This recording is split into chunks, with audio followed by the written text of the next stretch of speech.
لوگ گزر چکے ہیں جنہیں اللہ تعالیٰ نے ان کے غرور اور تکبر کی وجہ سے تباہ و برباد کر دیا تھا۔ قارون حضرت موسیٰ علیہ السلام سے کھلم کھلا کہتا تھا کہ سب لوگ میری دولت کی وجہ سے میرے پیروکار ہیں، اگر تم پیغمبر ہو تو میرے پاس بے شمار دولت ہے۔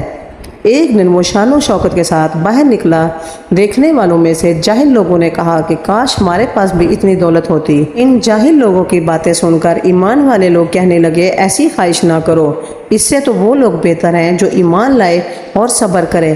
ایک روایت میں حضرت موسیٰ علیہ السلام لگاتار اللہ کا پیغام قارون کو پہنچاتے رہے تو وہ حضرت موسیٰ علیہ السلام کی باتیں سن کر تنگ آ گیا۔ قارون نے حضرت موسیٰ علیہ السلام کے خلاف ایک سازش کی۔ قارون نے اپنی سازش کے تحت اپنے خاص بندوں کو بلایا۔ ان کے ساتھ لوگوں کا مجمع بھی جمع ہو گیا تھا، جس میں قارون نے حضرت موسیٰ علیہ السلام کو دعوت دی کہ وہ آ کر لوگوں کو نصیحت کریں۔ قارون نے ایک فاحشہ عورت کو رقم دے کر آمادہ کیا کہ جب حضرت موسیٰ